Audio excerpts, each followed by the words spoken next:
another Doc-and-R. That rhymes. That's like it's like a poem, right? Doc Hilford, welcome to my home. This is my office this time. I could show you around the mirrors and the posters. This is Medium's posters. The couch is over here, and this is the chair where people come in and sit and get the private readings and chakra clearings. Other ways that I make an income. But tonight we're here to talk about Evoque. Are we or aren't we? You decide. Yes? No? Boy, that joke will never get old. We might use that joke 40 times tonight. Should we? Shouldn't we? I don't know. Welcome to the Mystic Order of Mole. Mole, the Mystic Order of the Lava Lamp. I want to tell you a couple things we're planning and then get right into this, because this is a big lecture. When I do this lecture traveling, it's generally a 2-hour lecture, and I'm going to condense it. The reason it takes 2 hours, though, is often I'm answering questions, I'm going slow. This time we're going to fire into it. Some of the things in the future, real soon is going to be a special LabCo Doc-and-R on the UFO. On it's an item. If you don't know, you go to the LabCo website in the Netherlands, and it's an electronic device. However, it should be a really good Doc-and-R, because I'm also going to show ways to do it without the electronic device, and some tips that aren't on that. And here's what they gave me. Anyone that attends that particular Doc-and-R will get 10% off the LabCo products, the pads and the UFO, for a week. So hold up, and then if you're going to buy some LabCo stuff in the next few weeks, we're going to do this LabCo Doc-and-R, and you'll save some money that way. Their gift to me to give to you.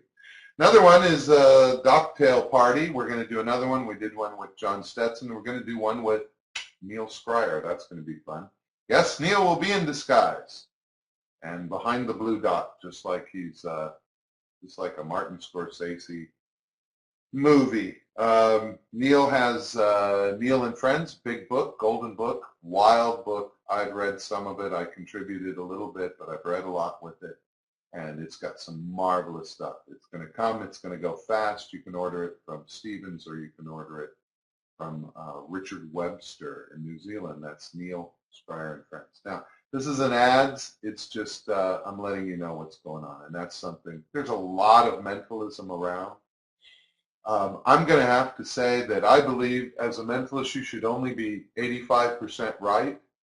And I would say that applies to mentalism for sale right now. It's only about 85% right.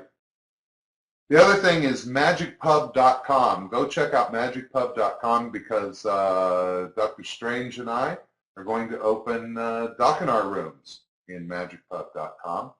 You'll be able to come over there, chat about the Doc-and-Rs, about the products, and I'll throw tips in there, and I'll be in there.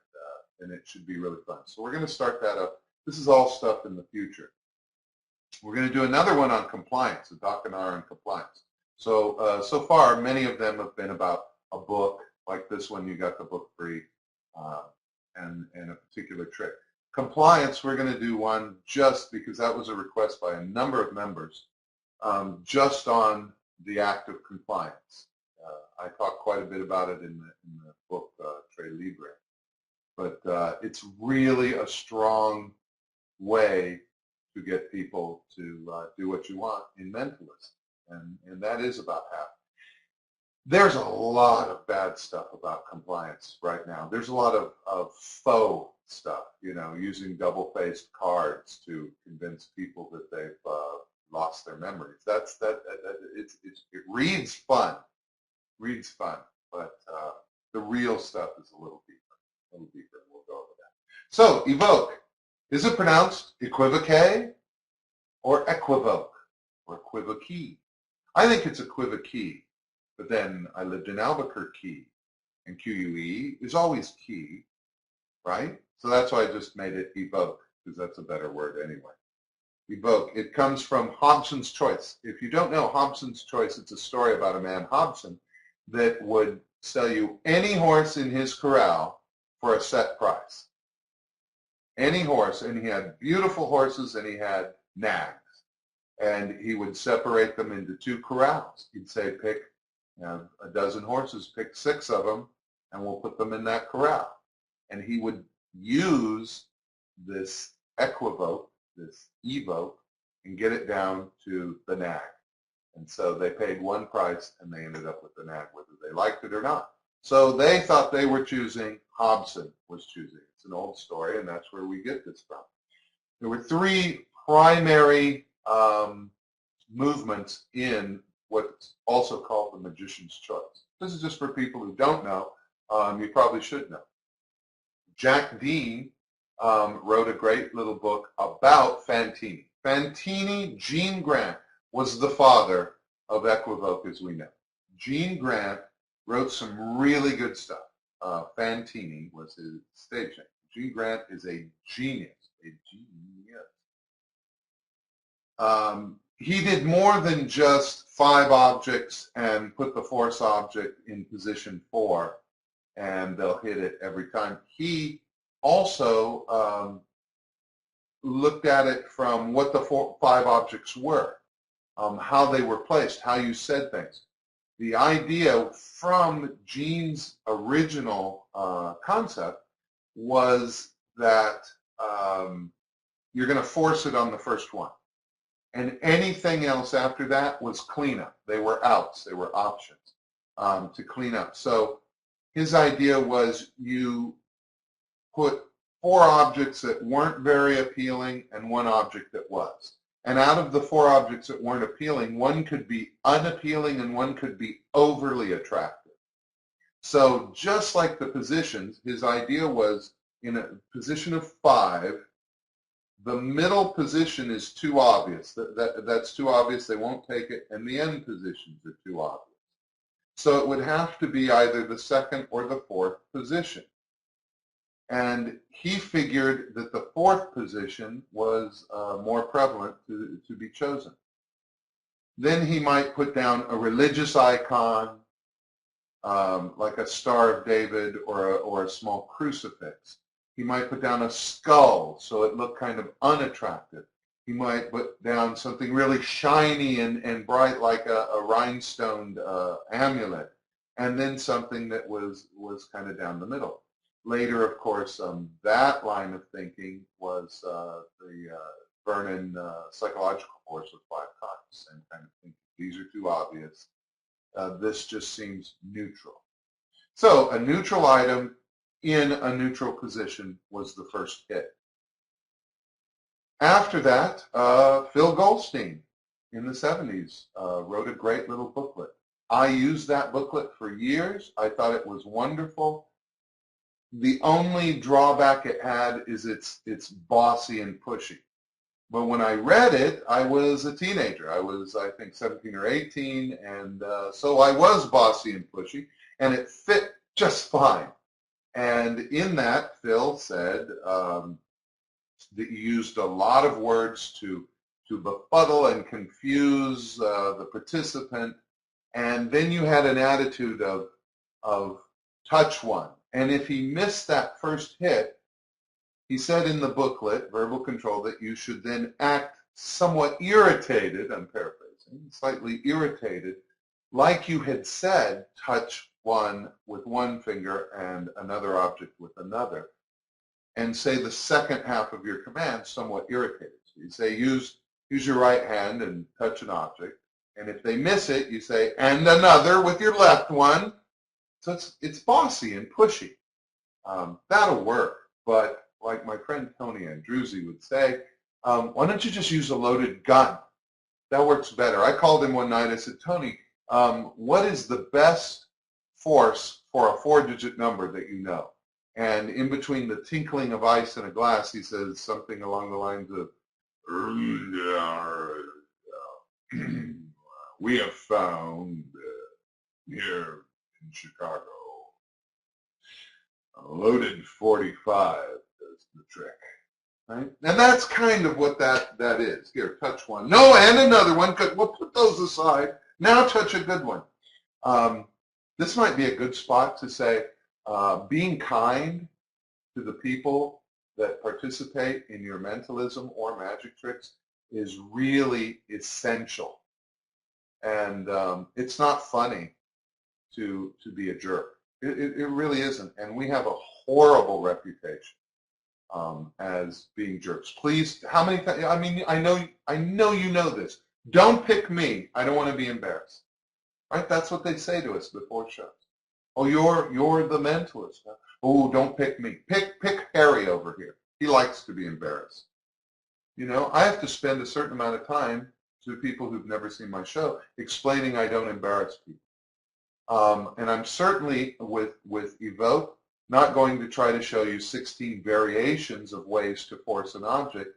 And I would say on a particular DVD, I know that one of the participants on that DVD cried because that particular man berated her on camera to make her pick a particular object. It's nasty, all right? And that's all I'm going to say about that unnamed person and that unnamed source. And we're going to go back to this. After Jack Dean, or after Bill Goldstein, another fellow made Equivoque really famous, but he didn't write much on it, and that's David Berglas. David Berglas did something revolutionary. David Berglas decided, being English, thinking in a different way, as many of you in the UK do, think outside the box, and God bless you for doing so. He said, I'm not going to try to force an object with the first hit. I am absolutely going to go all the way and have them eliminate it down to one every time. So I'm not going to try to hit it first. When I studied that, and David has become a pretty good friend of mine, when I studied that years ago, I thought, this is brilliant. This opens up an entirely different method of equivoque than what Fantini started with. From the Berglas idea is where I developed this, and that's what I've been using for years and years. Pardon me, I would say that Magician's Choice is possibly the worst trick you will ever see, other than Uncle Harry asking you to pick a card, put it in a deck, shuffle it, and then lose your card.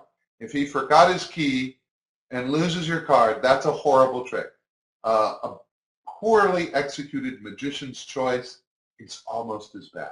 And when you say Magician's Choice to most, quote, magicians, they shudder with, ugh, I would never do that. And yet it is the foundation of so many tricks in print.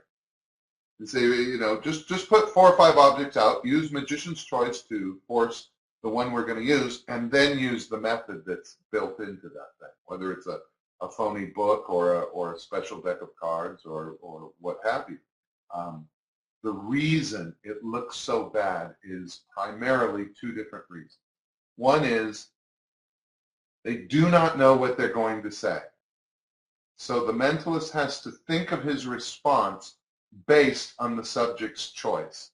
And that slight hesitation gives the whole game away. Do you want the red deck or the blue deck? Blue deck. Okay, then we'll use the red deck, right? It gives it away because they have that moment of, what should I say? And so that's one reason. The other reason is they overstate the obvious. Should we use which? Pick one, the red deck or the blue deck? The blue deck. That leaves the red deck. So we'll use it, right? Overstating the obvious, Shakespeare said, methinks thou dost protest too much. That absolutely, it's like a Bullwinkle cartoon. There are 14 different arrows with neon lights pointing at your method. Well, red or blue? Blue. Well, that leaves red. I am not mentally challenged. I don't need to be told what is left behind if you eliminate blue. If there's blue and red, and you eliminate blue, I can pretty much figure out what's left behind is red. And yet, watch magicians, and I know I did it myself until I studied it, even back with the verbal control stuff. Touch two of them, push them forward, good. That leaves us with these three. So what we're going to do here is we're going to do the opposite of those two mistakes, and we're going to add one more positive thing. Number one, we are going to know what we're going to say before we even walk in the room. No matter what their choice, we're going to say the same thing every time. We're going to say, hand me the odds, touch two, and hand me one. We're going to say that every single time, no matter what. With a slight variation we'll get to, but pretty much it's a script. So I don't have to think of anything. No matter what their response, I can answer instantly because I know my lines. Okay, that cleans up 90%. The other thing is we will never overstate the obvious. Well, how do we do that? By sticking to our script. We will have a clear script, and you have the booklet. If you're here, you have the booklet, so you have the script written down. We will stick to the script. And the third thing we will do is we will stop when we get to where we want to go. When they have the object, we'll stop. Again, there's a variation, because nothing's a rule, except Rule 5 in our magic, which is nothing's a rule. Okay. Before we do go over the script and how to use it, which you've read in the book, but I'm going to show you some cool things with it. We're going to answer the question, how many objects? I'm going to go, I made a lot of notes. I'm going to make sure that I cover everything here. Okay, how many objects? So again, not really any rules. It could be 2. It can be 22. It can be 222. How can that be, Doc? Ooh, I'll tell you. I was sitting in a theater with David Berglass, and we were watching a show, and then he turned to me, and he said, you know, you can put as many objects in a magician's choice as you wish. Now, I don't know why he said that, and I don't know where it came from, except maybe the show was so boring that we were watching. Oh, yes, it was a magic show. That it was so boring that he was thinking of other things.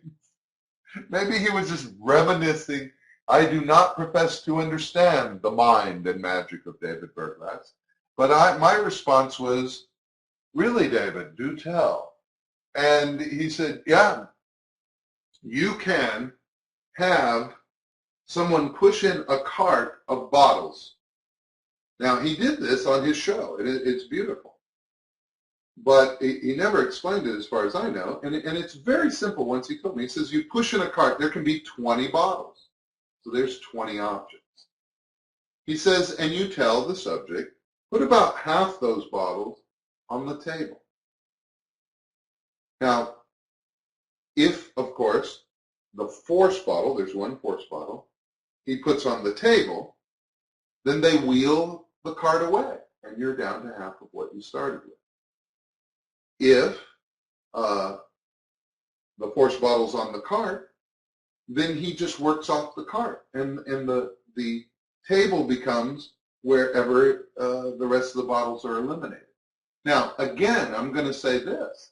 David doesn't follow this particular script for that. And you very well, once you know how this, by reading the book and studying what I'm going to teach you now, you can write your own script so that now that you've got down to 10, you can eliminate it again.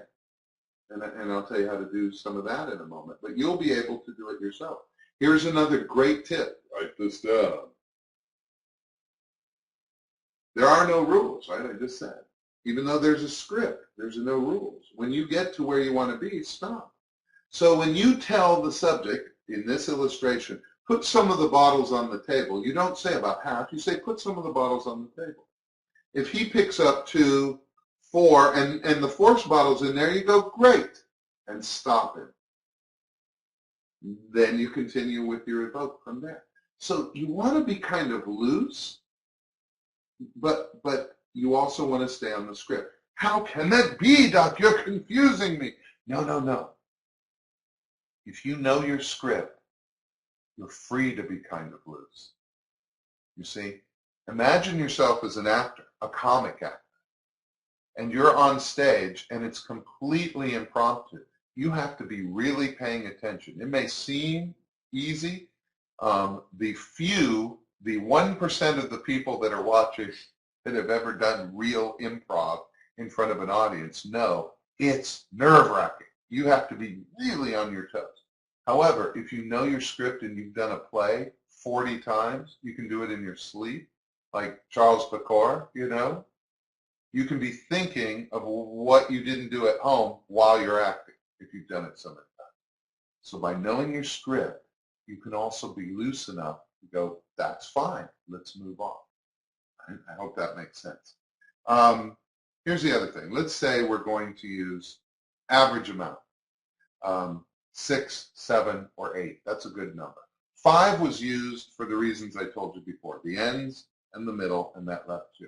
One of the problems with that was they weren't really clear which was the 4th position, 4th from the right. Again, my right or their right, because we usually work opposite each other. So is it 4th this way? Here's our objects right here. Or is it 4th from this way? With Evoque, it won't matter. Won't matter a bit. One of the rules, it's not in the booklet, is if you pick an odd number of items, wherever they put the 4th item will be the same from either direction. Right? It'll be the same, whether it's odd or even, from either direction. I'll show you in just a moment. So all you have to remember is if it's odd, it's the same. If it's even, it's different. Which is weird, because mnemonic you would think if it's even, it's the same, it's balanced. If it's odd, it's different, but it's not. Okay. It's nothing you really have to know because you're going to do it however you want to do it. We're going to move with what the things you say is. What do we have here? We have 1, 2, 3, 4, 5, 6 objects, and we'll use my Masonic Knights Temple. So we have a finger ring, we have real Madonna, let it be, and we have a beautiful Nambe skull. There's the museum history. Who is this? Nefertiti. This is a beautiful little charm locket from Lucky Mojo. One of the antique world's smallest Bibles that used to be pitched by Melvin Burkhart. Thank you, Todd Robbins, for this lovely gift. And a Victorian English penny I got down in Kent, the purple-headed gent. So here are 7 objects. The first thing is as it says in the book, I'm not going to go over all the lines in the books because it's really clear. You're going to give your subject so many real choices that the things that you force on them will not be noticed. So the first thing is any objects they want. Now, there are variations with this. For instance, if I'm going to do a book test and I have several magazines here, you know, or books, then they don't get to choose them, right? So again, you know, use your discretion with what I'm saying. It's not that it must be this way for this to work. It's very dynamic. But in this illustration, they're going to pick the objects they want. So they pick 7 objects they can hold in their hand, objects that are small enough but not too big, and objects that are not the same. You don't want a marker and a pen, because those are actually 2 kinds of pens, right? Okay, you don't want a penny and a nickel, unless you're doing all coins. Okay, so we try to get them as different as possible. So that gives them the feeling, the subject, the feeling of free choice. It is free choice. Again, put them in any order you want. That's completely free choice. So they're moving around the objects any way they want. Any way they want, all right? That's another free choice. Then we say, now let's say in this instance that our force is going to be the coin, right? The English penny coin. So they've moved things around a little bit, and it ends up there. Now, just like it says in the book, the subject will count them 1, 2, 3, 4, 5, 6, 7. Or if they count from this direction, 1, 2, 3, 4, 5, 6, 7. You, of course, don't care what the numbers are. You're thinking in terms of odd and even because you're going a direction that you haven't let them know about. They think that each number makes each object unique. 1, there's only one. 1, there's only a single. 2, there's only one. 3, this coin can only be 4, 5, 6, and 7. If it goes this way, in fact, I'm going to move that because that wouldn't work. 4 would be in the middle. 1, 2, 3 this way, it would be 1, 2, 3, 4, 5 that way. That's not what you're thinking. You're thinking odd, even, odd, even, odd, even, odd. That is why an odd number of items, the force will always be the same. Odd, even, odd, even, odd, even, odd, or odd, even, odd. Because there are 7 coins always going to be odd. If they were even, it depends on which side. So ask the subject, which way do you want them to go? Here's something that's not in the book. Occasionally you'll get someone, they may be trying to mess with you if you're not using enough compliance laws, or they may be slightly tipsy, or they may just be having fun, or they may be the type of woman that likes to change their mind in the middle of something. And I say woman because often that's the subject I'm using for this. And they may say, I say, number it from either direction. Obviously, if you start from this end, 1, 2, 3, the numbers are going to be different than if you start from this end. And she says, can I go 1, 2, 3? Now, the truth is she can, if she wants. Because all you have to do is wait to see what number she gives the coin. And then you'll know if it's odd or even. But the reason she shouldn't do it is because she can't remember what the numbers are. Now, you can either explain that to her or you can do what I do and say, no. Can I do this? No. But, like a baby, right? Compliance. But you can rearrange them any way you want. And then if you want to be kind, like we spoke about, if you feel it's necessary, you can say, because I want you to remember the number associated with each one. Okay? That's not in the book. So let's say this is the order they put them down and they number it this way. 1, 2, 3, 4, 5, 6, 7. That means the third position is a coin. This is odd because that's all we care about. Odd, even, odd. The question is, first thing in our script, half of these objects are odd, about half of them are even. Which shall we have?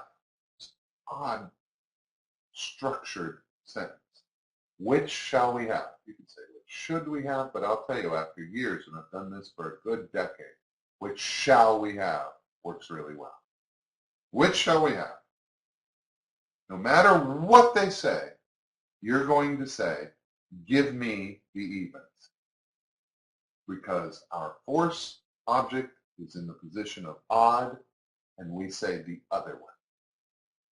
Someone emailed me, I forget who it was because I get a lot of emails every day, and every day more. I know you're there, I know you're here, so I'm answering your question right now. He said, I believe it's a misprint because you say that you asked for the opposite of what he did. It's not a misprint. It is absolutely correct. You want to leave the object, the force object, on the table. So you ask for the opposite, right? If the force object is odd, you ask for the evens. No matter what they say. No matter what their response, you're going to say, give me the evens. Here we go. 1, 2, you can number them anyway. If you got them in the order, yes. You can number them any way you wish. From this way, it'll be different if you number them from this way. Okay, I number them this way. 1, 2, 3, 4, 5, 6, 7. Now I'm thinking, this is odd, so I'm thinking, give me the evens, give me the evens, give me the evens, give me the evens. And the reason I'm thinking that is because as soon as he answers me, I'm going to answer. Ooh, was that loud? Didn't mean to be loud. I'm going to answer it, right? Really fast. Because it sounds like I'm responding to what he says. What shall we have? Odd or evens? Evens, and give me the evens. And he gives me 2, 4, and 6 are removed. Right? Okay. If he says evens, I say give me the evens. If he says odds, I say give me the evens. If he says evens, I say give me the evens. If he says odds, I say give me the evens. By not hesitating, that is the whole basis of this illusion.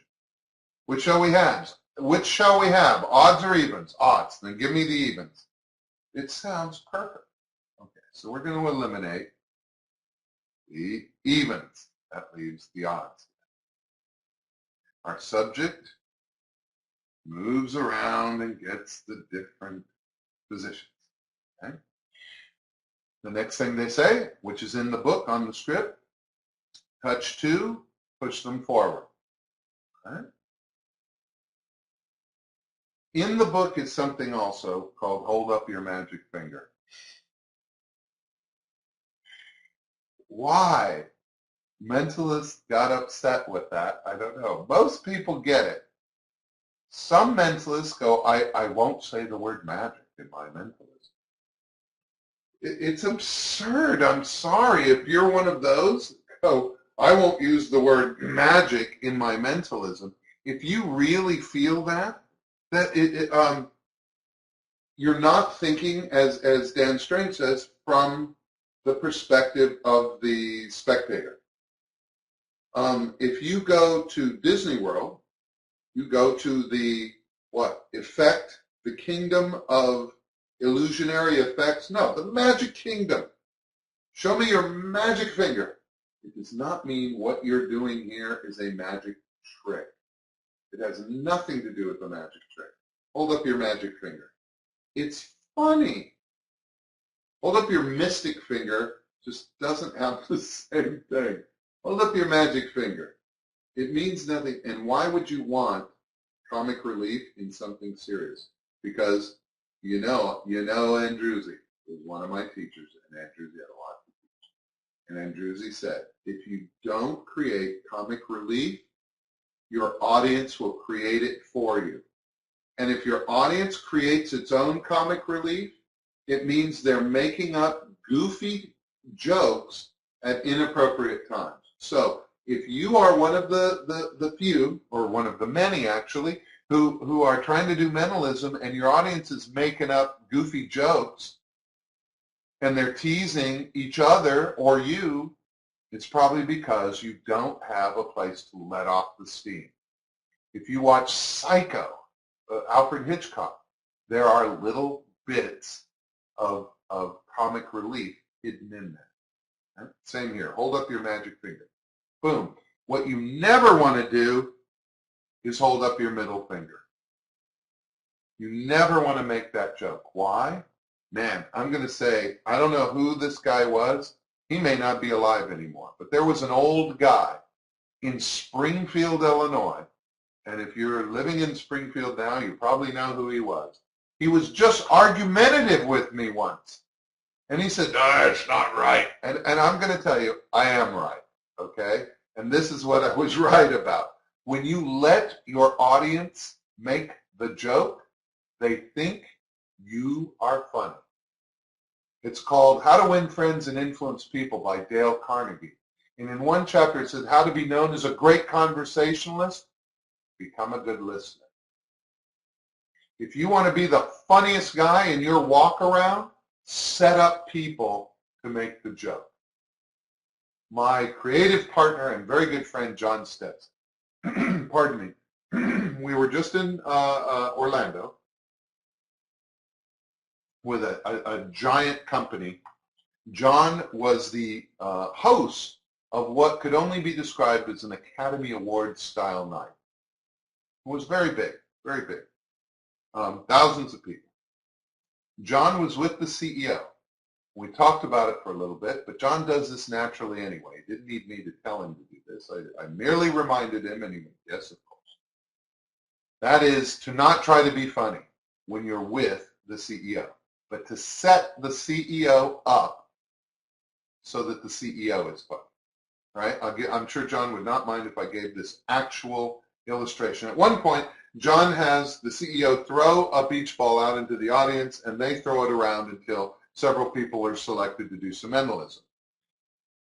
The joke was, Dave, CEO Dave, I realize you've spent a lot of money in creating a mechanical system to create a randomization system. And the CEO says, yes, that's right, John. And he turns around and gets a beach ball and then bounces it and then gives it to John, and John throws it out. Right, so that was funny, and the CEO got the laugh.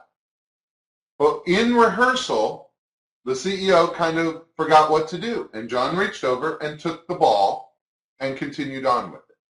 Now, no one would have noticed it, but I was in the audience doing directorial notes for John.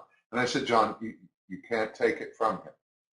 Now, I wouldn't have thought of it had I been on stage. I would have thought he froze. I'd just gently take it and throw it.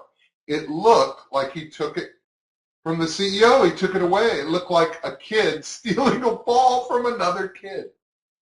So I said, John, just do this. And that became hilarious.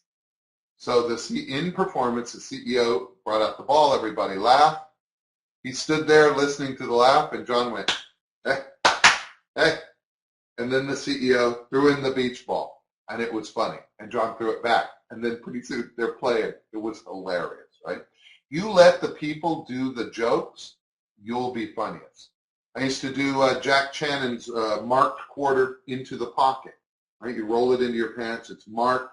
Roll it into your pants. They put their finger on it, and it melts into your pocket. Then you say, grab it. And that's funny. They have to reach into your pocket to get, don't do it with jeans. Thank you. They have to reach into your pocket to get the quarter. Do not make a lifesaver joke. Right? Do not make a roll of lifesavers joke. Why? Because you're crass. But if the person at the table makes that joke, then it's hilarious. I already tell we're going to go over an hour, so get another cocktail. All right. You don't show your middle finger. I've had a woman, 96 years old, I said, at her birthday, I was doing a special birthday. Hold up your magic finger, sweetheart. She had to struggle like this to go. There. And everybody screamed with laughter. If I'd have done it, it's me being crass to a little old lady. So don't do it. Hold up your magic finger. They do this, or they do this, or they've done this. You go, great. You know you have another one. And they look here and then go, oh, yeah, right. Okay, that's funny. These are silly little moments, right? But they're worth gold because now you're not doing anything funny. They're funny. All right. So touch two objects, push them forward. So they touch two objects and push them forward. Right? So they just push the choice object, right? The force object. Right? So you're just going to sweep these away. If they don't, then you just sweep those away. Either way, right? So simple. You don't have to say anything more. Please do not say, that leaves these two, and eliminate. Don't say anything. Just do it. All that's in the book. All right? And then the last one, you're down to two. Say these two got pushed. Right? We're down to the ring and the coin. Pick one up in each hand. Now you're going to give them a lot more choices. Put them in either hand. One can be in the right, one can be in the left. You can change hands, whatever. Now, in the verbal control book, all of this heavy stuff, lots of over verbiage, was used as camouflage. At the beginning, you see 5 coins here. One is shiny, one is dull, one is large, one is small, one is too big, one is worth a lot, one is not worth a lot. Now touch one. No, not that one, another one. Okay, we don't want to do that. This is the time to do that. When you get down to 2, and you can take your time, and you say one feels flat, one feels full, one feels smooth, one's not so smooth. One's hollow, one's solid. One's actually even cooler than the other. I love that because they'll stop and feel it, and objects often feel different in temperature, and they realize that. Now, hand me one. So she hands me the coin. This is the point where most mentalists lose their cool. And I would say, before I publish this book, this is what a lot of magician's choice look like. Hand me one. Great, you handed me the coin. That means that we eliminated all these, and I predicted that you would pick the coin. How about that? Ta-da! Right? We're just so relieved that we got the rabbit in the trap. We can't control ourselves. Thank you again, John Stetson. Some of my best friends, M. Weber, John Stetson, Bob Sheets, and the list could go on and on. George and Rudy, etc., etc. But John Stetson had this to say. John doesn't create tricks out of whole cloth. Man, he has some subtleties that are wonderful. And his was, when I showed him this years ago, she gives you the quarter, or the coin rather. And he says, Deborah, I'm going to give you an opportunity to make a decision that can alter your life. That statement right there is funny. Play that back, all right? Because all the words are perfectly scripted. You don't say change twice. I'm going to give you an opportunity to make a decision that can alter your life. Do you want to change your mind? She'll say yes or no. If she says yes, gives me the coin, I put the coin down. If she says no, then I just take the coin from her and put it here. So you gave me this. Right? No matter what, it's just like the odd or even bit, this is what we're going for. That is the most beautiful moment in Evoque, is when you know you already have them and you just take your time. Take your time and savor it. Do you want to change your mind? Do not do this. Hand me one. Okay, great. You want to change your mind? That's rude. If you don't think it's rude, if you're married or have a girlfriend, and if you don't, then you're probably a card magician. Ooh! Yes, I said it. Okay. But a mentalist, you no doubt have more than one girlfriend. Some of you have more than one wife. Anyway, with this illustration, take said woman, concubine, partner, or friend, and tell her you'll take her anywhere in town to any restaurant she wants. Most beautiful restaurant, most expensive, simple, whatever she likes. Ask her, where would she like to go? And she'll think, and she says, I'd like to go to Joe's Stone Crowd. Really? Want to change your mind? Pow! See what happens. It's rude, right? It obviously looks like she didn't make the right choice. Pick another place. Take your time. I'm going to give you an opportunity. Those are beautiful words to make a decision that can alter your life. You want to change your mind? No. So you gave me the coin. It could have been, then we recap, could have been the ring, the Bible, the amulet, the icon, Nefertiti, or the skull. But you gave me this Victorian coin. See what I had predicted. The coin! No. It's a beautiful thing. How do we use this? I use it in a show. I absolutely use it in a show. When I do the Invisible Stranger, I open with a couple things. I open with the nail writer bit, and then I open with this. This is charming and gets me away, and it's easy. It pulls me out of being the center of attention. It allows them to do it. All right. A really good way is a restaurant. Remember in Top Shelf, if you were here 2 weeks ago, I said that I use a pendulum in determining what I'm going to eat on the menu. That brings wait people over, and people from other tables want to see what you're doing. When they come over and say, what are you doing? You say, you're very interesting. I want to do a psychic test with you. Tell you what, grab 7 objects. Oh, they'll do it. When I check into a hotel, I do this. You can do readings based on this. When you're finished, you can say the reason you ended up with this coin is because you're the type of person that, and if you're using psychometry A to Z, you go into C, that is looking for some sort of career change, some sort of change in your job. Change is a good C word. Career is a good C. Right, so that's a good way to use it right there in a restaurant, in a hotel. Can you repeat it? Oh, yeah. The old equivoque, you couldn't repeat because it felt like you had to follow the same structure no matter what. This is repeatable because you use, although the actions may be slightly different, you're using the same script. So it seems like they're doing the same thing. Although, let's say we've got 4 objects out here. Here we go, right? 4 objects. Sure, we're all on camera. Right? There's our 4 objects. Let's put our 4 subjects. We say push 2 forward. In the first time they did this and we put these aside. The second time they do this and we put those aside, right? That goes unnoticed because the command is the exact same, right? And I know this is a fact because I have checked into a hotel and done it 3 times completely one after the other. I did it once when I checked in. Then those women went, oh, whoa, wait, and they grabbed some more people. We did it again.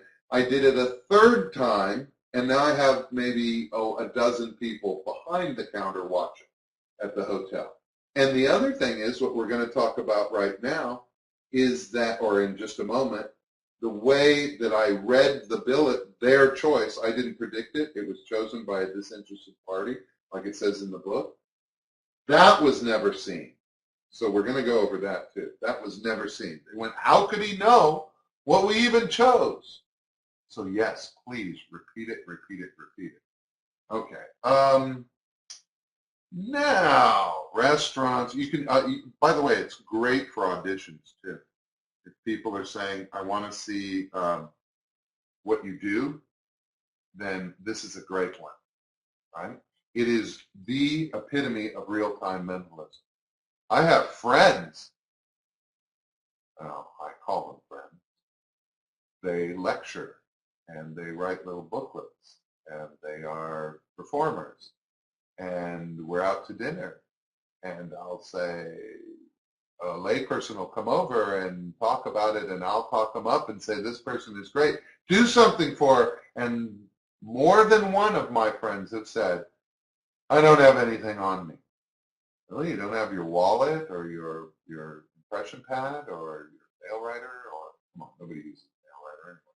Only 4 people in the world are using nail writers right now. I know. I offend. I apologize. We all use nail writers. No, we all own nail writers. We're going to do a nail writing thing one time where it'll be really easy to use it. But right now, this is the epitome of real-time mentalism. It works every time, and you don't have to have anything on you. And you can do it on stage. Here's one way. Here's a variation that is completely unpublished. It's a double prediction. Whether I predict it or whether 2 other people predict it. You may, there, my computer just went on save, so it all went blue and started telling me what time it was. My heart jumped. I thought I lost you. I thought you left me. No, never will I leave you. 7 objects, okay? What if 2 are chosen? Let's say it's the coin and the ring this time. How would you do that? Yeah, you can have 2 people pick 2 different objects out of one line and force them both. How can this possibly be? Well, there are many ways to do it, but the easiest way to do it is after they assemble them all, just make sure one is in the odds and one is in the evens, right? 1, 2, 3, 4, 5. Those are both odd, right? So what I am going to do is I'm just going to switch them, okay? And maybe switch some around there because I can. Because there are no rules. Remember, I am not telling them. Put them in any order you like. I don't like that order. Or you can ask them, would you like to change that? Want to change your mind? Right? Or you can ask somebody else. Good. Now that she put them in an order, you put them in the order you like. And if she says, well, those are fine, then you can say, really? Because I don't like these two. Whatever. All you have to do is make, because you're having fun, is make sure 1, 2, so the ring is even, 3, 4, 5, and the coin is odd. And you say odds or evens, right? Which shall we have? Odds or evens. Now, guess what? It doesn't matter what she says. If she says, right, let's say I have, this says, Deborah will pick the coin, and the other one says, Maria will pick the ring, right? So I asked Deborah, odd or even? 1, 2, 3, 4, 5. That's odd, so I'm thinking, then hand me the evens, hand me the evens, hand me the evens. And Deborah says, odds, then hand me the evens. 1, 2, 4, 6. These go here. These continue with Deborah. Right? Oops, these continue with Deborah. And these are going to go to Maria. So now I just do equivoke on the coin with these and equivoke with the ring for these. You see? Okay, so that's how it's going to work. I hope that's clear, that all I have to do is separate my two objects into two separate piles and continue and evoke with two separate people. That is stunning.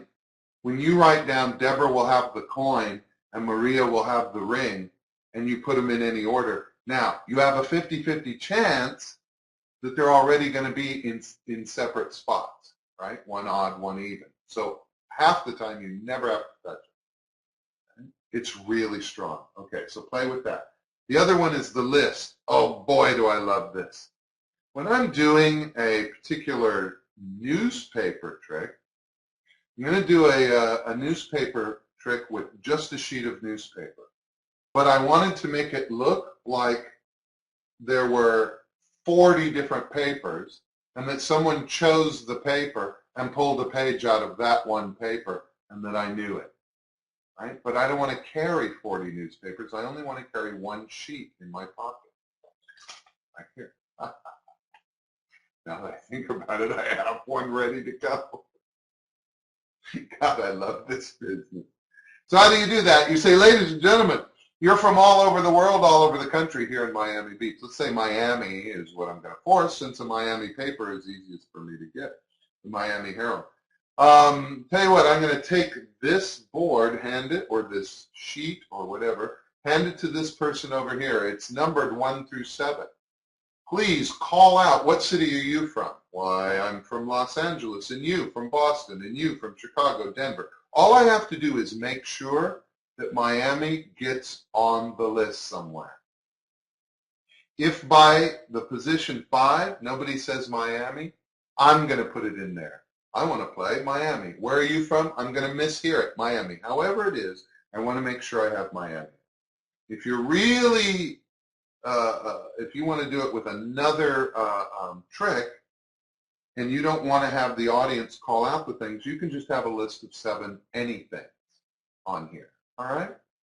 How about 7 vegetables? You know carrot's going to be one of them, right? 7 flowers, rose. Use a psychological force in there. Now, I don't hold this. I give this to someone else. 1, 2, 3, and they can write the cities in, the cities with the newspapers, in at any number they wish.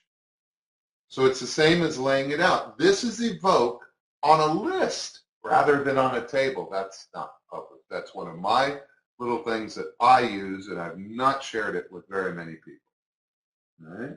Neil Scryer, who saw it and went, hey, you did Evoque.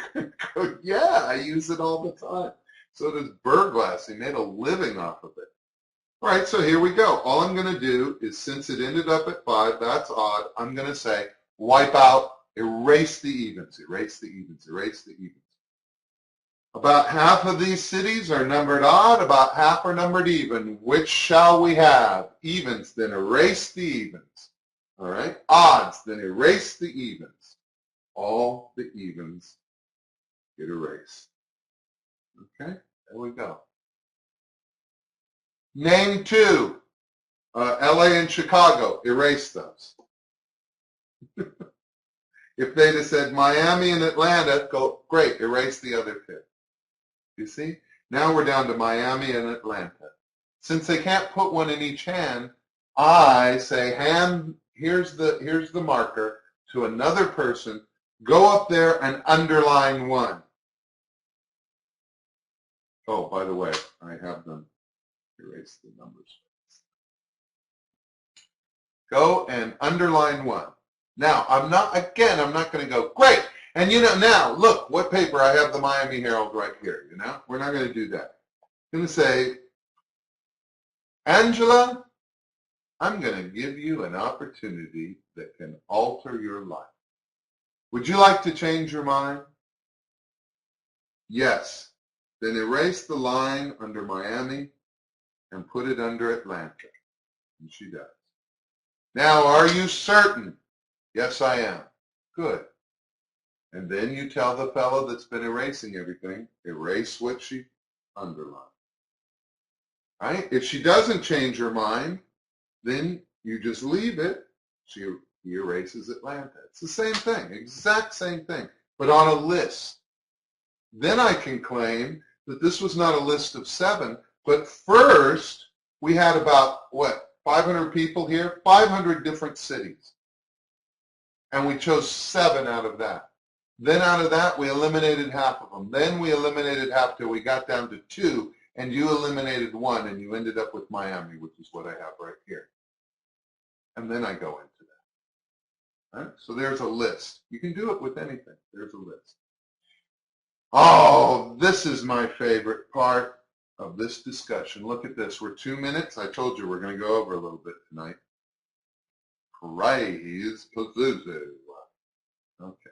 Little joke for Mr. Dr. Strange. My girlfriend's not like that. When you have a disinterested party, choose one of the objects. In this instance, she chose coin. Okay? How does that work? Lots of people, mostly magicians, they're so kindly, and I got about a dozen emails about this document. How do I read that card? Right? It just seems so blatant. It seems so obvious. It sure seems like they will know what I did. And they use words like magician's guilt and so forth. And I'm going to say, like Ringo Starr, with love, love and peace, right? Love and peace, love, with love, I say, you just do it. Who cares? Now, why do I say who cares? I want you to imagine, like Elvis Presley, open your mind big, E. Come on, E. Open it big. I mean big this time, Elvis. Come on, man. Open your mind and see from the perception of the spectators. For many years, I did Evoque, where I wrote the prediction. For many years, I was the only one that knew what was on this card. I wrote this first. Then I had them lay things down and then eliminate things, and when it was done, I'd show this. In fact, I used Gene Grant's words. When they say, can you read my mind? I can do better than that. I can read a thought from your mind that you haven't even had yet. And they would giggle. I can read a thought in your mind you haven't had yet.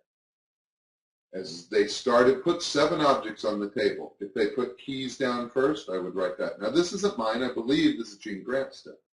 I would write keys. Whatever came out first, I would write that. So my prediction was done before they got all 7 objects down.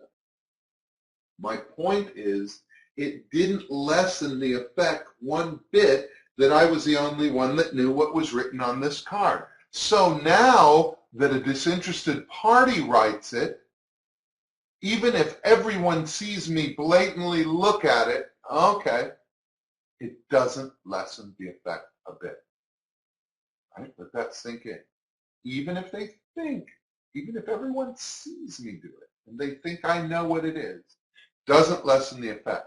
However, usually about 98 or to 100% of the people do not see me look at the card. How can that be? It's a number of reasons. You have them write it, and I use these words. Just don't, let's say it's Angela or Deborah and Maria again. And Deborah is making all the choices, and Maria wrote corn, right? So I say, Maria, write down any of those 7 objects. Just write it down right there. And don't let Deborah see it. Not don't let me see it. She will write it, and then she'll hide it. She's not certain whether she's going to do this right because she has never in her life been asked to do this. This is one thing, because I know Maria, she's been asked to do a lot of things. But the one thing she has not been asked to do is write down one of the 7 objects on the back of a business card. So she's not really sure she's doing it right because she's never done it. So when she's like doing this and I go, did you do that? She almost always says, yeah, see, I did, right? I seldom have to take her hand and take a look. Did you do that? Okay, good. Usually I say, did you do that? And she said, yeah, perfect. That's right. If you don't think that works, if you think it's too blatant, I would suggest you read some of the history of spiritualism, because most fraudulent spiritualists merely watched what people wrote. They merely said, I'm going over to concentrate, to pray, or commune with the spirits while you write your question. Then they would just come over and look over their shoulder at the question and then walk back. And you'll see it in Confessions of a Spirit Medium. You'll see it in Behind the Scenes with the Spirit Medium over and over again. It is so easy. And I'll tell them, fold it in 2. They'll fold it, and still, if they folded it, and you say, did you write it? They'll go, yeah. Okay, perfect, perfect. Don't let Deborah see it. Okay? You just do it. And again, I'm going to stress that even if they see you do it, it does not lessen the effect in the least. All you're doing is building the effect if they don't see. You are not lessening it if they do. All right? Okay, enough of that. What's coming up? I have a couple bonuses for you, but what's coming up in 2 weeks? In 2 weeks, we're going to do the Cinderella Act, the new Cinderella Act. And if you think that you've read the book or you've heard, and that there's billet work, and there's one-aheads, and there's center tears, and there's misreads, and there's this, and that you know what it is, and you're going to be surprised, because we're going to cover a lot of things in this. Number one, we're going to cover the mentality of Q&A. So even if you have your own favorite Q&A, you should come to this Docunar, and you should have a copy of Cinderella. Cinderella, the new Cinderella Act, originally sold for like $150 on video, and it wasn't a very good video. I didn't produce it, direct it. I just invented it. Yeah, it was on the Ed Wood Co. company. $150. I rewrote it for $45 in a book form, which has been out of print. You can't even get it at the Walmart of Magic, England. Right? And it's $45 now. That will be available for free to anyone who wants to come to the doctor. I'll go over the essence of a Q&A, of a written Q&A, why a written Q&A versus a non-written, and a lot of the psychology. Besides that, I'm going to talk about Sweet 16 parties, how to do mentalism, how to do Q&A, no matter what Q&A or mentalism you want to do, how to book them and how to perform them. Right? Because I did it. I'll still do it occasionally. We're even going to have some Sweet 16s with us. Yeah, I'm planning on inviting my daughter and her friend to answer some of my questions about what they think about performers that they see at parties they go to. That is going to be, I have no idea how they're going to answer. So that's going to be worth something right there. because how often do you get to actually interview your market? And then third, we will talk about the handling of the Cinderella Act and the billets and how to get ahead and behind and all that stuff. Okay, so that'll be a good one. That'll be a good one. It's $27. It's a $45 book that's out of print. That's free, and the Docunar is $27. $27. I just ate lunch today. It cost me $27. So, all right. You know what? Why don't I give you like a 40% off on that? All right. I think it's around 40%. How about just $10 off? $17. Aye! Okay, but only for you guys. I'm not going to make two different coupons like I did because I felt a little guilty that I gave a big discount on this particular one and no discount to the rest of the world. So I gave a little discount to the rest of the world, and then a few of you here didn't get any discount. Some of you didn't even read the newsletter to get any discount. But for you that are here now, you'll make that all back because I'm going to give you $10. The word is mouse. How do you remember that? Remember Cinderella and the mouse and the mice? Cinderella, make a dress for Cinderella and the little mice that make the dress for Cinderella. Okay, and I might even dress in a Disney Cinderella dress. I might do that. Probably not, but I might. Okay, so that's what we'll do. We've talked about reading the card, the Cinderella Act. Mouse is the word. I've got two bonuses for you real quickly, and then I've got a cool thing to show you, because at the end of these documentaries, I've been showing cool things, and this is a cool thing. The first bonus is the Just Say It force. What is a Just Say It force? Very similar to just read it. You just say it. It was published in Cellular Mitosis. Cellular Mitosis. Just say it. Here is one of the great equivoques. And I know people are going to say, not you guys though. That's a good thing. Not you guys. A few that will see this down the road may say it, but I'm confident you guys are on the inside. And I'm not just saying that because you're here, but because you're here indicates you are on the inside. But they will say, this is just too bold. You force something by just saying it. When I do cellular mitosis, say we can call anyone in the world. You can get a phone book, which are practically non-existent, as long as you don't know them. You can go get a number from somebody else in the audience off their phone. I don't care. You can get anything. Just go up to them. You can make up a number, but you're going to have to talk to them. All right? So that's kind of big. Well, still, I have yet to have anybody take me up on that challenge. I wish they would, because that's how I wrote the trick. Because this force is so strong, it always works. And say, but I've got a few here. I've got Gene and Michael and David and Sam and Tom. You want to use one of these? Michael? Okay, fine. That's it. You just say it like a question. Do you want to use one of these? Michael? Okay, fine. Look, there's a bunch of objects out here. We're going to use just one, okay? I'm going to do this for you right now. There's a lot of objects out here on the table. We're just going to use one, okay? Just one. Any object, we can use any object, okay? The coin? All right, fine. I know it seems bold, but it works. And it especially works stand-up. And what it really works good is if you have 5 or 6 people on stage and you say, I just need one subject, any subject at all. Which one? We can use anybody. What, Tom? All right, fine. You act like you heard it. Even close up, if you act like you heard them respond and then ask them, is that correct? They'll say yes. It's a compliance thing, and we'll go over this again in football.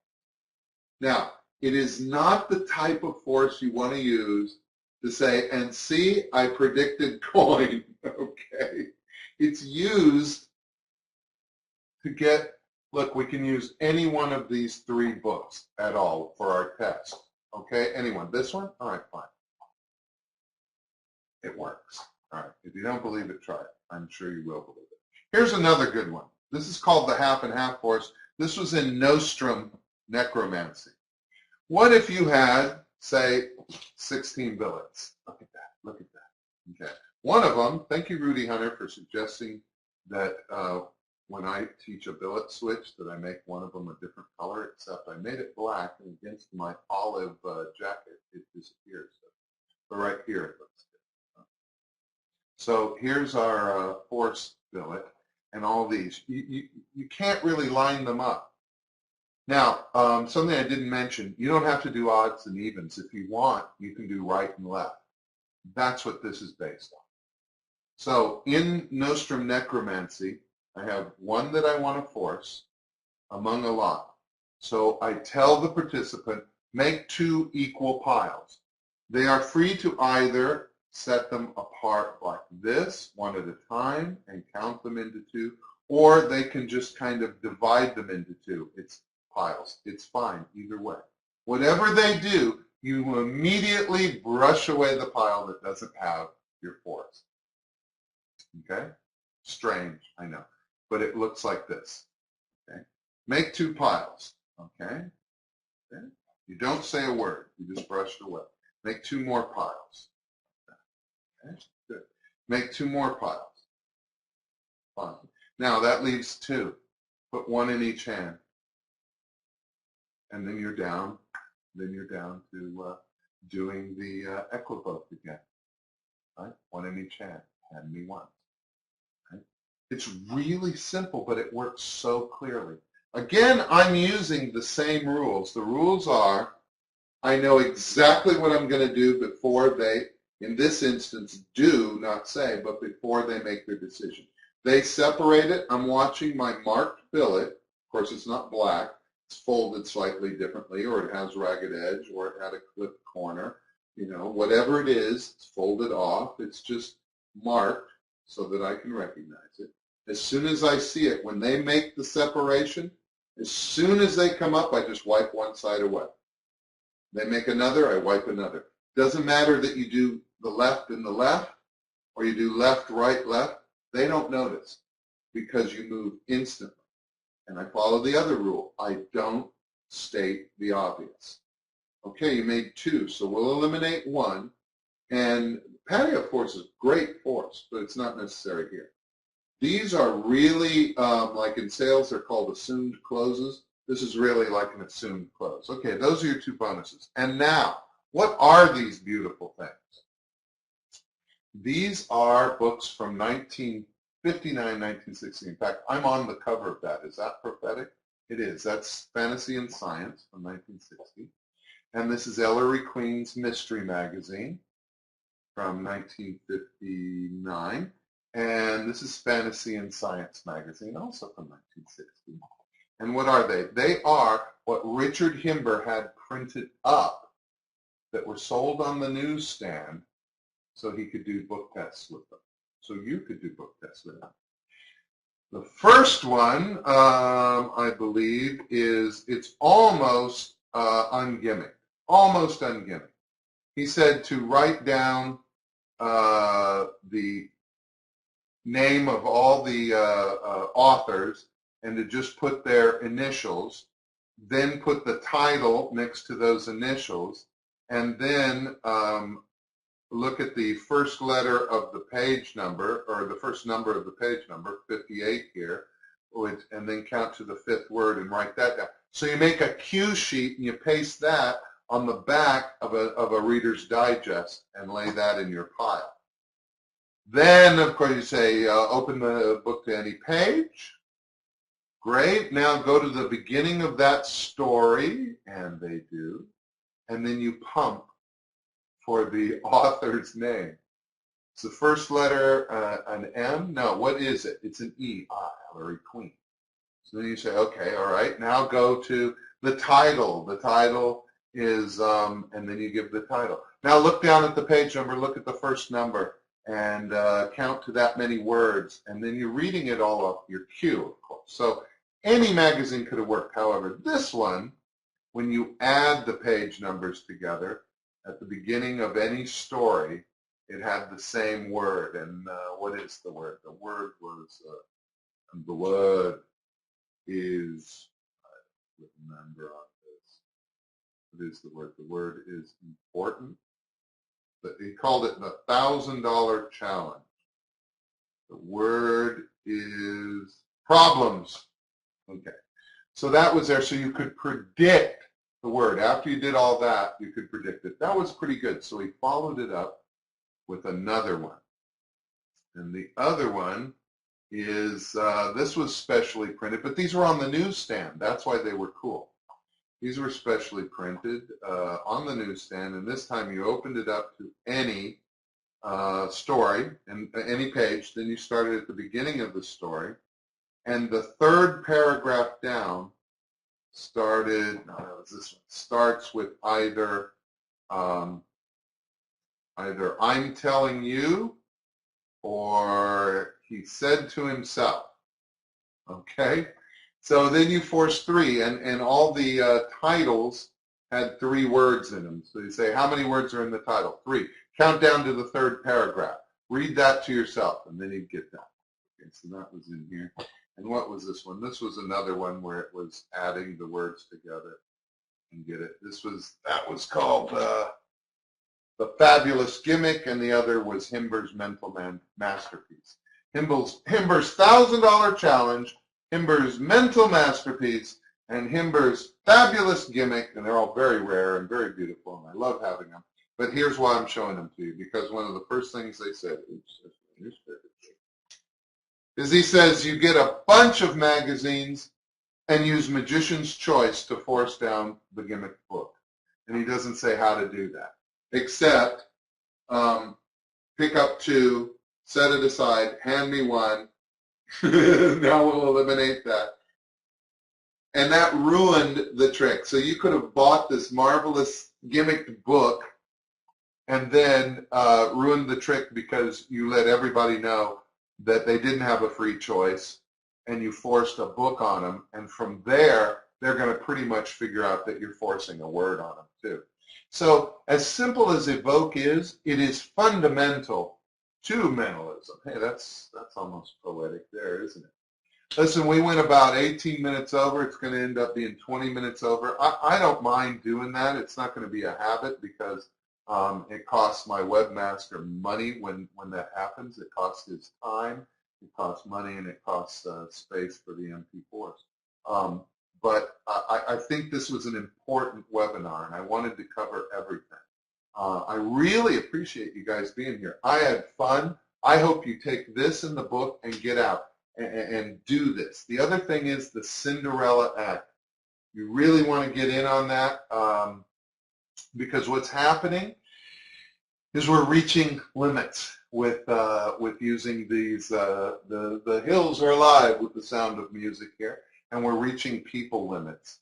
And we went over and paid for those people. We went over our limit and paid for those people.